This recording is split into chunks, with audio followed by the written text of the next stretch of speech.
অনাহাহক পতান দি এনেদৰে ঠগিম বুলি ভাবিছে নেকি? তেওঁ স্বৰূপ ওলাই গ'ল, তেওঁ কিমান দক্ষ, তেওঁ দক্ষ হয়, ক'ত দক্ষ? চিণ্ডিকেটত। মানুহৰ তেজ খাই হেঁপাহ নপলোৱা এই অসমৰ মুৰব্বীজনক কৈছোঁ মই। প্ৰটকলেও কয় বিধায়কজন ডিচিতকৈ ওপৰত, তাৰ পাছত কি ইমান ডাঙৰ কথা ক'বলৈ আহে আপোনালোকে? আই এছ বিৰ বেছি দিন নচলিব এনেকৈ।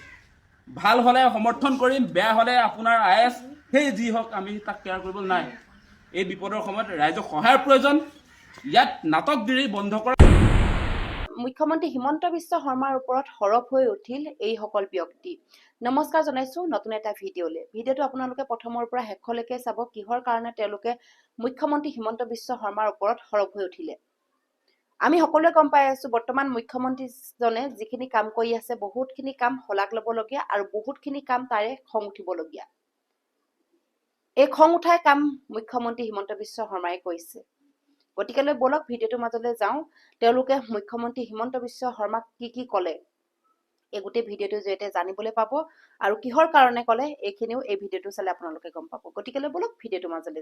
মানুহৰ তেজ খাই হেঁপাহ নপলোৱা এই অসমৰ মুৰব্বীজনক কৈছোঁ মই। মানুহৰ তেজ খাই হেঁপাহ নপলোৱা মুৰব্বীজনক।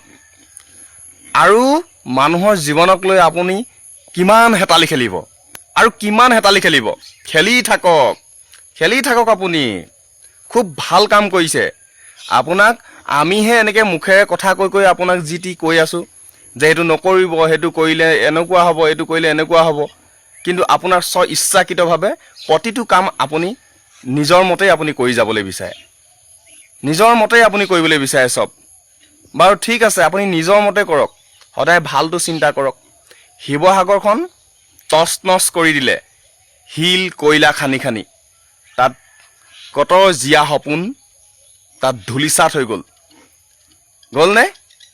আৰু 20 বছৰলৈকে সেইখিনি মানুহে উধাৰিবও নোৱাৰে। কত নিৰীহ মানুহ তাত পানীত ডুব গৈ কিমান কষ্ট, হাবু ডুবু খাই তেনেকেই মৃত্যু হ'ল। কোনোবা বোকাত সোমাই গ'ল কেনেকুৱাকৈ, কিমান কষ্টত সেইখিনি মানুহ হ'ল। এতিয়া কি কৰিলে, সেই দুখখিনি মাৰ নৌযাওঁতেই আকৌ কি কৰিলে, এইবাৰ জীৱ জন্তুৰ তেজ খাবলৈ আহিলে।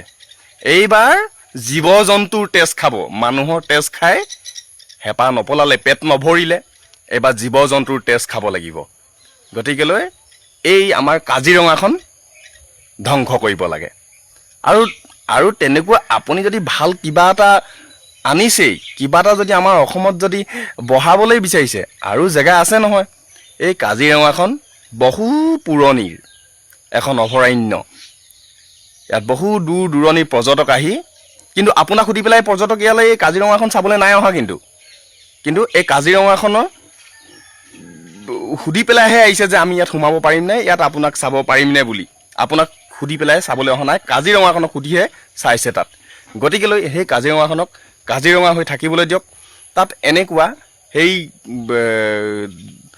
গছ, ইমান ধুনীয়া ধুনীয়া গছ গছনি, সেইবোৰ কাটি তহিলং নকৰিব আপুনি জুবিন দাই কৈ যোৱা কথাখিনি এটা কথাও আপুনি পালন নকৰে। আপুনি শত্ৰু হয়, জুবিন দাৰ শত্ৰু। এইবিলাকতে আপোনাক প্ৰমাণ পাইছোঁ যে আপুনি জুবিন দাৰ এজন ঘোৰ শত্ৰু হৈছিলে আপুনি। এতিয়া আপোনাৰ প্ৰতিটো খোজে পলে অনুপলে আপোনাক প্ৰমাণিত হৈছে, বা অসমৰ জনগণে আপোনাক চিনি পাইছে।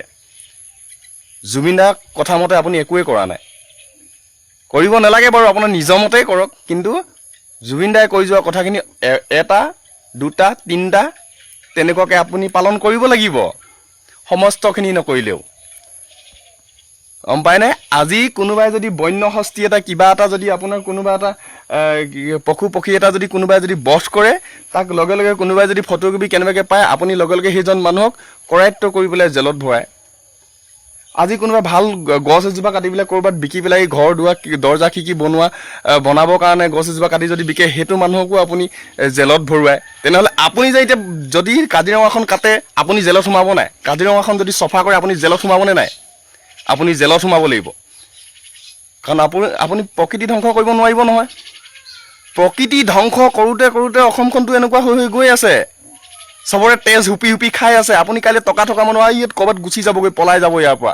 ইয়াত যেতিয়া এনেকুৱা প্ৰকৃতিয়ে একদম তাণ্ডৱ চলাব, পলাই দিব আপোনালোকে তালৈ, ক'ৰবাত বাহিৰত গৈ পেলাই থাকিবগৈ। আমি ক'ত যাম?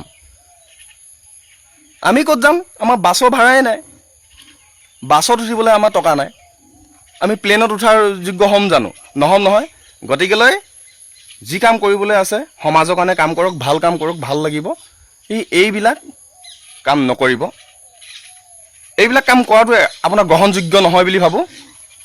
একদম বেয়া পাইছোঁ। সদায় আপুনি ভাল কাম কৰক, ভাল লাগিব।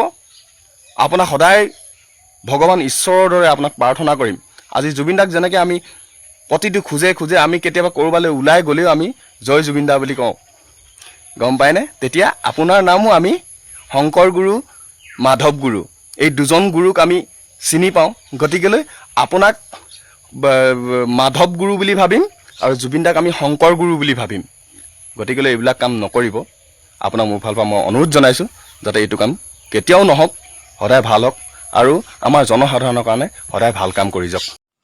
1.5 কেজি তোলাত এটা গাৰু হয় আৰু 3 কেজি তোলাৰে আপোনালোকে এখন তুলি দিছে। কি কণা হাঁহক পতান ধান দি এনেদৰে ঠগিম বুলি ভাবিছে নেকি? এই বানাত্মক আপোনালোকে এনেদৰে ঠগি কি বুজাব বিচাৰিছে? উজনি বানাকান্তৰ এই 300 টকীয়া 250 টকীয়া তুলিখন কিনি ল'ব পৰা যোগ্যতা আজি তাৰিখত নাই বুলি ভাবিছে নেকি? যদি আপোনালোকে দিবই বিচাৰিছিলে তেতিয়াহ'লে এখন ল'ব পৰা ব্যৱহাৰৰ উপযোগী তুলি আপোনালোকে দিব লাগিছিল। মাননীয় মুখ্যমন্ত্ৰী হিমন্ত বিশ্ব শৰ্মা ডাঙৰীয়া, মামা তুলিয়ে আজি তাৰিখত সংবাদ মাধ্যমৰ শিৰোনামা দখল কৰিছে। প্ৰত্যেকৰ মুখে মুখে মামা তুলি, মামা তুলিয়ে নে সেইখন মামা লুঙিয়ে নে, বিভিন্নজনৰ মুখত বিভিন্ন ধৰণৰ বাৰ্তা। বহুতৰ ঘৰত তেনেকুৱা তুলি, পুৰণা তুলি ব্যৱহাৰ নকৰে, ডিভানত ভৰাই থৈ দিয়ে। কিন্তু আজি আপোনালোকে 5.50 কৰোৰ টকাৰে যি নিবিদাৰ জৰিয়তে উজনিৰ 1 লাখ ঘৰ বানাকান্তক তুলি দিয়াৰ ব্যৱস্থা কৰিছিল, আমি আদৰণি জনাইছিলোঁ। কিন্তু এইটো কি আপোনালোকৰ ব্যৱস্থা? এইখন তুলিৰ কাৰণে কি আপোনালোকক আমি আদৰণি জনাইছিলোঁ? মই প্ৰথমতেই কৈছিলোঁ, চিঞৰি আছোঁ যে এজন অযোগ্য ব্যক্তিক আজি আমি অসম মন্ত্ৰীসভাত স্থান দিয়া হৈছে, সুশান্ত বৰগোহাঁই ডাঙৰীয়া, যিজন সম্পূৰ্ণৰূপে অযোগ্য, অদক্ষ এজন মন্ত্ৰী। বান নিয়ন্ত্ৰণ বিভাগৰ তেওঁ মন্ত্ৰী। এই 3 মাহতে তেওঁ স্বৰূপ ওলাই গ'ল। তেওঁ কিমান দক্ষ? তেওঁ দক্ষ হয়, ক'ত দক্ষ? চিণ্ডিকেটত। তাৰ বাদে তেওঁ দক্ষতা বেলেগত প্ৰকাশ পোৱা নাই, এই কৰ্মত প্ৰকাশ পোৱা নাই। তেওঁ নিজৰ মানুহখিনিক আজি কেনেদৰে ঠগিছে, ইয়াতকৈ আৰু ডাঙৰ উদাহৰণ মুখ্যমন্ত্ৰী মহোদয় আপোনাক আৰু একো দিব নালাগে। সুশান্ত বৰগোহাঁইৰ যি মালিকানাধীন বুলি ক'ব বিচাৰিছোঁ, যিটো কোম্পানীয়ে নিবিদাৰ জৰিয়তে এই তুলি বনোৱাৰ দায়িত্ব লাভ কৰিছিল, flood and river erosion management agency of Assam, এই কোম্পানীটোক অনতিপলমে ব্লেক লিষ্টেড কৰক। ইয়াক কি দিছে? এই এজেঞ্চিটোৰ কাৰণে আপুনিও আজি ট্ৰলৰ সন্মুখীন হৈছে। মামা তুলিয়ে সবতে চৰ্চা লাভ কৰিছে। কি আপুনি 5.50 কোটি টকা 1 লাখ জনসাধাৰণক তুলি দিবৰ কাৰণে যি দিছিল, এনেদৰে ট্ৰল খাবৰ কাৰণে দিছিল নেকি? কাৰ কাৰণে খাব লগা হৈছে? গতিকে আপোনাৰো যদি সামান্যতম লজ্জাবোধ আছে, আপোনাৰো যদি চেণ্টিমেণ্ট বোলা বস্তু এটা আছে, আত্মসন্মান বোলা বস্তু এটা আছে, তেতিয়াহ'লে নিশ্চিতভাৱে ইয়াৰ ওপৰত ব্যৱস্থা গ্ৰহণ কৰক। সুশান্ত বৰগোহাঁইৰ ওপৰত ব্যৱস্থা গ্ৰহণ কৰক। সুশান্ত বৰগোহাঁইৰ নিচিনা ব্যক্তি এই মন্ত্ৰীসভাত থাকিলে অসমখনৰ কিবা উন্নতি হ'ব বুলি আপুনি নাভাবিব। সম্পূৰ্ণ অদক্ষ, অযোগ্য এজন ব্যক্তি। ঢেৰ যোগ্য ব্যক্তি আছে। আহোমৰ পৰাও যদি আপুনি দিব বিচাৰে আৰু যোগ্য ব্যক্তি আছে, সেইসকলক যোগ্যতা অনুসৰি আপুনি বিচাৰ কৰি এজনক দিয়ক, আমাৰ ক'ব লগা একো নাই। কিন্তু এইজনৰ জৰিয়তে অসমৰ উন্নয়নৰ নামত একো নহয়, লুটি পুটি খাব। স্বৰূপটো ওলাই পৰিলে, এই 3 মাহতে স্বৰূপটো ওলালেই। 15,000 টকা আপোনালোকে যি এককালীন সাহায্য প্ৰদান কৰিছিল, 3খন জিলাৰ বানাক্ৰান্তই সকলোৱে পাইছেনে? আজি কিয় বানাক্ৰান্ত গৈ পেলাই DC কোৰ্টৰ সন্মুখত ধৰ্ণা দিবলৈ বাধ্য হৈছে? এইবিলাক আপোনালোকে বিচাৰ কৰিছেনে?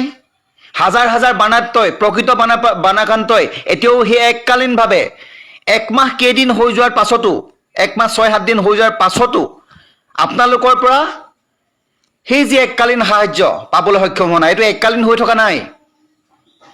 1 মাহ হৈ যোৱাৰ পাছত আৰু এইটো এককালীন হৈ থাকিবলৈ সময় নাই। গতিকে তাৎক্ষণিকভাৱে জিলা প্ৰশাসনক আপোনালোকে হেঁচা প্ৰয়োগ কৰি তাৎক্ষণিকভাৱে প্ৰত্যেকজন বানাক্ৰান্তই যাতে 15,000 টকাটো পায় তাৰ সুনিৰ্দিষ্ট ব্যৱস্থা কৰক। শিৱসাগৰ যিজন DC অপ্ৰিয়ল সত্য, তেওঁ কিন্তু দক্ষ নহয়। আমি মানি ল'বলৈ বাধ্য হৈছোঁ তেওঁ দক্ষ নহয়, তেওঁ দক্ষতা প্ৰমাণ কৰিব পৰা নাই। গতিকে আপুনি DC-কো বাৰণ কৰাব লাগিব তাৎক্ষণিকভাৱে কাৰ্যকৰী হোৱা। প্ৰটকলেও কয় বিধায়কজন DCতকৈ ওপৰত, তাৰ পাছত কি ইমান ডাঙৰ কথা ক'বলৈ আহে আপোনালোকে? কোন এতিয়া প্ৰতিবাদ কৰিবলৈ অহা মানুহবিলাক কোন?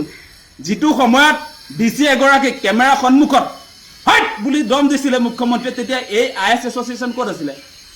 এই IS এছ'চিয়েশ্যন বোলে যিবিলাক কালি যে ওলাইছে ঘপককৈ, এই পাৰ্টি ক'ত আছিলে? বানাক্ৰান্ত ৰাইজক তেওঁলোকে কিমান ৰিলিফ দিলে? সেই প্ৰশ্নটো সুধিম নহয় আমি এতিয়া। DC-ক আচলতে বিধায়কে সমালোচনা কৰিব পাৰে নে নাই?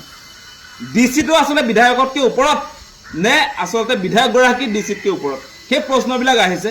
আৰু বহুতে কৈ আছে যে জিলাখনৰ মুৰব্বী হিচাপে আচলতে DC-ৰ এক্টিয়াৰ বা তেওঁ মানে বিধায়কতকৈ ওপৰত, তেনেকুৱা ধৰণৰ কথা বতৰা বহুতে ক'বলৈ আৰম্ভ কৰিছে। মানে আপোনালোকে এটা কথা জানি লওক যে বিধায়ক হিচাপে ৰাইজে যিগৰাকীক আচলতে নিৰ্বাচন কৰি দিয়ে, সেইজন জনপ্ৰতিনিধি গৰাকী মানে সংবিধান অনুসৰি আৰু আপোনাৰ গভৰ্ণমেণ্ট অফিচিয়েল যি প্ৰটকল আছে, গভৰ্ণমেণ্ট অফিচিয়েল প্ৰটকল অনুসৰিও আচলতে এই DC গৰাকীতকৈও পদমৰ্যাদাটো বিধায়কগৰাকীৰ ওপৰত। আৰু আপোনালোকে নিশ্চয় দেখা পালে সিদিনা যিটো ভিডিঅ' ভাইৰেল হৈছে, তাত দেখিব DC য'ত বহি আছে, DC চকীটো বহুত ডাঙৰ দেখিছোঁ আমি। DC য'ত বহি আছে সেই চকীখন একদম বহুত ডাঙৰ এখন চকী। বিধায়কগৰাকী য'ত সোঁফালে বহি আছে তেওঁৰ চকীখন বহুত চাপৰ, আৰু সেই কথাটোতে ওলাই পৰিছে। মানে DC গৰাকীতকৈ বিধায়কজনৰ পদমৰ্যাদাটো ওপৰত থকাৰ পাছতো, পাব্লিক ৰিপ্ৰেজেণ্টেটিভ হিচাপে, তাৰ পাছতো DC গৰাকী একদম বহুত ডাঙৰ চকী এখনত বহি আছে। সেইটোৰ পৰা এটা কথা বুজা যায় যে DC-জনৰ সঁচা সঁচিকে বিধায়কগৰাকীৰ প্ৰতি যিটো সন্মান থাকিবলৈ সেইটো নাই। কাৰণ DC-জনে MLA-জনক ছাৰ বুলি মাতিব লাগে, সেইটো হৈছে সংবিধান বা আপোনাৰ চৰকাৰী যিটো প্ৰটকল আছে, যিটো নিয়ম আছে। আৰু আমি দেখিছোঁ DC-জনৰ যিটো বডি লেংগুৱেজ, তেওঁৰ যিটো ভাও, সেই কথাটোৰ পৰা প্ৰমাণ হয় এই DC-জন সঁচা সঁচিকে পাব্লিক যি আচলতে জনপ্ৰতিনিধি, ৰাইজে নিৰ্বাচন কৰা জনপ্ৰতিনিধি হিচাপে বিধায়কগৰাকীক যি ধৰণৰ সন্মান প্ৰদৰ্শন কৰিব লাগে সেইটো নাই। অখিল গগৈয়ে এই শিৱসাগৰ বিধানসভা সমষ্টিত যিসকল ভুক্তভোগী পৰিয়াল, যিবিলাকক এই প্ৰলয়ংকাৰী বানে তছনছ কৰি পেলালে, সেই পৰিয়ালক ৰিপ্ৰেজেণ্ট কৰিছে। সেই ভুক্তভোগী পৰিয়ালৰ প্ৰাপ্য অধিকাৰৰ কাৰণে মাত মাতিছে।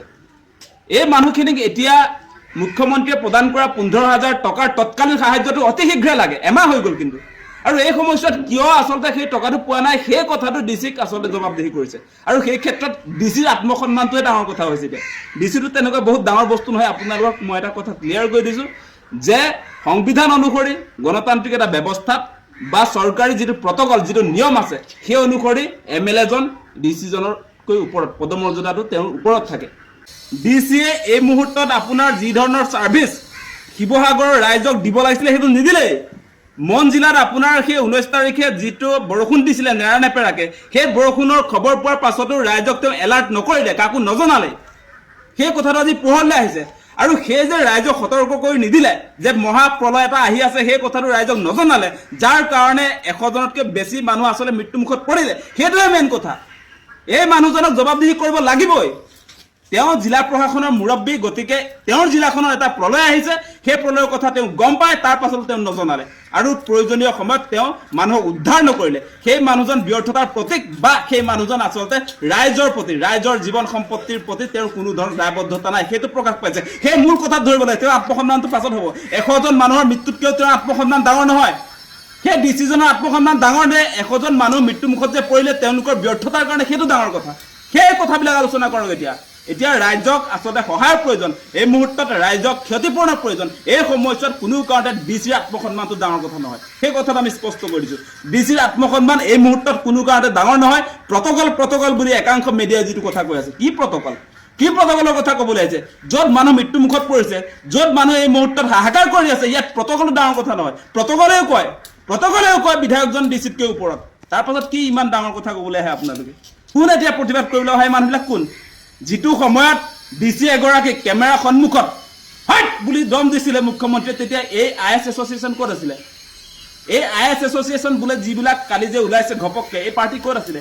বানাকান্ত ৰাইজক তেওঁলোকে কিমান ৰিলিফ দিলে? সেই প্ৰশ্নটো সুধিম নহয় আমি এতিয়া। তেওঁলোকে কোন ঠাইত আচলতে বানাকান্ত ৰাইজৰ কাষত থিয় হৈ এই বিপদৰ সময়ত উদ্ধাৰ কৰিলে? কেইটা মানুহক তেওঁলোকে সকাহ দিলে? সেই প্ৰশ্নবিলাকতো আমি সুধিম। আত্মসন্মানৰ কথা ক'বলৈ আহিছে, লাজ নালাগে? মানুহ মৃত্যুমুখত পৰিছে, এই সময়ত তেওঁৰ পদমৰ্যাদা আত্মসন্মানৰ কথা ক'বলৈ আহে। পদমৰ্যাদাৰ কথা এই মুহূৰ্তত নাহে আচলতে। ভিডিঅ' ভাইৰেল হোৱাটো কি ডাঙৰ কথা? ডিচিজনে যেতিয়া ভুল কৰি থাকিব, চাৰিওফালে ভুল, তেওঁলোকে যি সাহায্য প্ৰদান কৰিছে তাত সাংঘাতিক ধৰণৰ খেলি মেলি, বাছি কেৱল বিজেপিৰ সদস্যবিলাকে য'ত ক্ষতিপূৰণ পায়, সেই ভুলবিলাক আহিব লাগিব নাই ৰাইজৰ সন্মুখলৈ? ডিচিৰ নেতৃত্বত চৰকাৰী সাহায্য আৰু ক্ষতিপূৰণ বাৰে বিং কৰা গোটেই খেলি মেলি, এইবিলাক এক প্ৰকাৰ দুৰ্নীতি। সেই দুৰ্নীতিটো ৰাইজৰ সন্মুখত আহিব লাগিব নে নালাগে? সেইটো ভিডিঅ' বনোৱাটো ভাল হৈছে নে বেয়া হৈছে? ৰাইজৰ স্বাৰ্থত সেই ভিডিঅ' পোহৰলৈ আহিব লাগিব, সেইটো স্পষ্ট কথা, আহিব লাগিব। আৰু তেওঁলোকৰ ভুলৰ কাৰণে তেওঁলোকক উচিত আচলতে শাস্তি প্ৰদান কৰিবও লাগিব, সেইটো আমি উত্থাপন কৰিছোঁ। ইয়াত ধেমালি কৰাৰ সময় নহয়। ইয়াত ধেমালি তোমাৰ সেই ISটো হৈ যাব বহুত। কি ISগিৰি দেখুৱাবলৈ আহিছে? ইয়াত ডাঙৰ চকীখনত বহি ISগিৰি দেখুৱাবলৈ আহিছা? কিমান মানুহক তেওঁ ডিচি হৈ এতিয়া ইয়াত উদ্ধাৰ কৰিলে? আমিতো গাঁৱে ঘূৰি আছোঁ, ডিচিৰ কি কাম আছিলে আমি চবটো চাইছোঁ, ৰাইজক সুধিছোঁ তেওঁলোকে আচলতে আহিছিলে নাই সময়ত? কোনেওতো আহিছে বুলি কোৱা নাই। তেওঁক অহা হ'লে ৰাইজে প্ৰশংসা কৰিলেহেঁতেন। এতিয়া গালি দি থাকে, গাঁৱৰ মানুহে গালি দি থাকে। আৰু এতিয়া এনেকুৱা অভিযোগ আহিছে, তেওঁ জিলা প্ৰশাসনৰ মুৰব্বী হোৱাৰ পাছত তেওঁ ক্ষতিপূৰণ সাহায্যৰ ক্ষেত্ৰত যি ধৰণৰ কাম কাজ কৰি আছে, সেইটোক লৈ কোনো বানাকান্ত ৰাইজ কিন্তু সুখী নহয়, সুখী নহয়। তেওঁ বোলে এতিয়া যিটো সময়ত আচলতে ৰাইজক সহায়ৰ প্ৰয়োজন, ক্ষতিপূৰণৰ প্ৰয়োজন, এই সময়ছোৱাত সেই আপোনাৰ ডিচিৰ যিটো মূল প্ৰৱেশদ্বাৰ তাত বোলে বন্ধ কৰি ৰাখে। সেয়া কথাও আহিছে আজি। ৰাইজে লগ ধৰিব নোৱাৰে। তাৰপাছত তেওঁ পাব্লিক ছাৰ্ভেণ্ট, ৰাইজৰ সেৱক, ৰাইজৰ গোলাম, নিজৰ যিটো চাকৰিটো কি? পাব্লিক ছাৰ্ভেণ্ট মানেতো ৰাইজৰ সেৱক বা ৰাইজৰ চাকৰ বুলিয়ে আমি বুজি পাওঁ। এই মানুহজনে ৰাইজক ছাৰ্ভিচ দিব লাগে নে AC ৰুমৰ পৰা বহুত ডাঙৰ লেকচাৰ মাৰিব লাগে? বহুত কৰিছে বুলি কৈছে, দিনৰাত একাকাৰ কৰিছে বোলে ডিচিয়ে। কিন্তু মুখ্যমন্ত্ৰীয়ে নিজে আহি ক'লে এসপ্তাহলৈকে আমি কৰিব নোৱাৰিলোঁ, অসমৰ ৰাইজে কৰিলে। এসপ্তাহৰ পাছতহে তেওঁলোকে কৰিব পাৰিছে বুলি আকৌ মুখ্যমন্ত্ৰীয়ে ঘোষণা কৰিলে। মুখ্যমন্ত্ৰীৰ কথাটো সঁচা নে ডিচিৰ কথাটো সঁচা? ডিচিয়ে যদি ইমান কামেই কৰিলে, তেনেহ'লে কেনেকৈ আচলতে 100জনতকৈ ওপৰত মানুহৰ মৃত্যু হ'ল? কেনেকৈ? এইবিলাক নাটক নচলিব। ISগিৰি বেছি দিন নচলিব এনেকৈ।